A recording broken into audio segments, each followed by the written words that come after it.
The Golden Duck.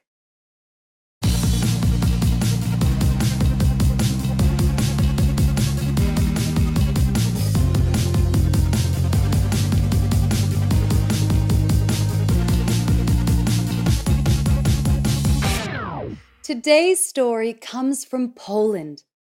The capital of Poland is Warsaw. The story is about a young man who is given a challenge and might become rich. Do you think he succeeds? Let's find out. A long time ago in Warsaw, there lived a young man named Jacob. Jacob was happy, kind, and poor. One day, Jacob was in the park with his friends. They were sitting by the lake watching the ducks when an old man came up to them and told them a strange story. "I know of a lake like this one, but only one duck swims on it," the old man said mysteriously.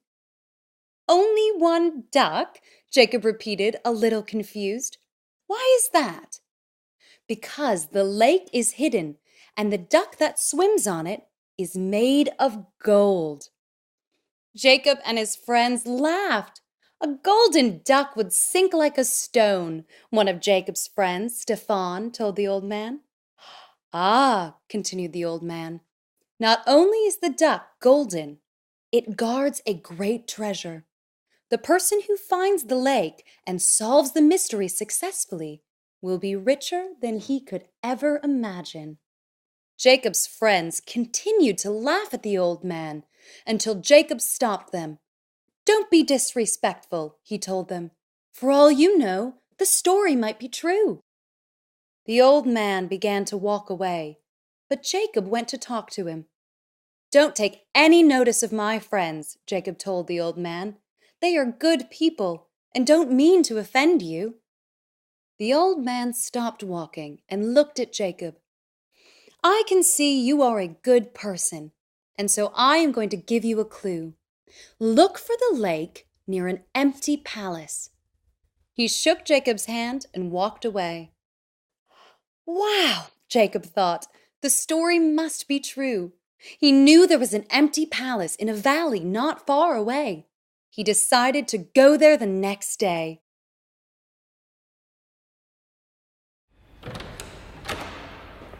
Jacob's footsteps echoed around the empty rooms of the palace. After some time, he noticed some unusual stone steps. "These steps must go down to the lake," thought Jacob. At the bottom of the steps, Jacob found the hidden lake, and swimming on the lake was the golden duck. Jacob also noticed that in the middle of the lake there was an island with a huge mountain of treasure on it. The duck was guarding the treasure. "The treasure is yours if you complete a simple task," the duck told Jacob. "Beside you is a bag with 100 gold coins in it. All you have to do is spend all the money on yourself in the next 2 days. You must not give any away or buy any presents for other people. Do you understand?" Jacob nodded, and taking the bag with the money, he returned to the city. The first thing he did was to rent a large apartment in the most fashionable area of Warsaw. Then he went shopping and bought expensive furniture for his apartment. The next day, he went to the most exclusive tailor in the city and bought a lot of fine clothes. On his way back to his new apartment, he stopped at a famous hairdresser's and had a haircut and a manicure. Then he went to the theater and reserved the best seat for that night's performance. He arrived at the theater in a spectacular carriage. When he took his seat, he saw that the king and the king's daughter were sitting right next to him. He bowed graciously to the king, who nodded regally. The princess was pleased to see such a fine, handsome man and thought, he must be a prince. At the end of the performance, the king looked at the princess, smiled, and then asked Jacob, "Would you do us the honor of visiting us at the palace tomorrow?"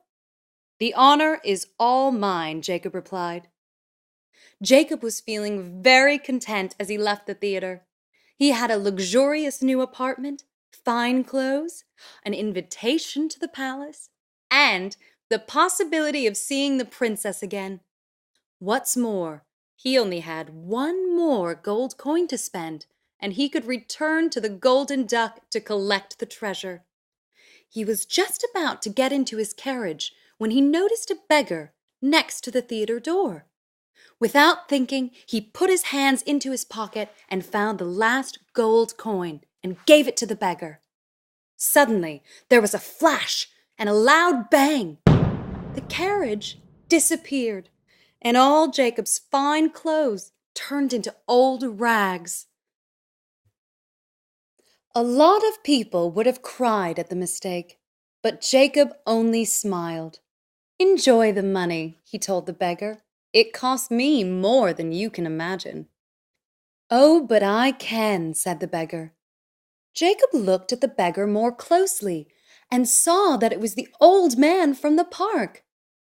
"Your kindness has triumphed over greed," he told Jacob, "and your good heart and capable hands will bring you more happiness and good fortune than any treasure." Jacob became a shoemaker, and just like the old man said, he was happy and he prospered. People traveled great distances to buy his excellent shoes. He even received an order from the palace. "Now these shoes," Jacob told Stefan, who usually delivered shoes for Jacob, "I will deliver personally."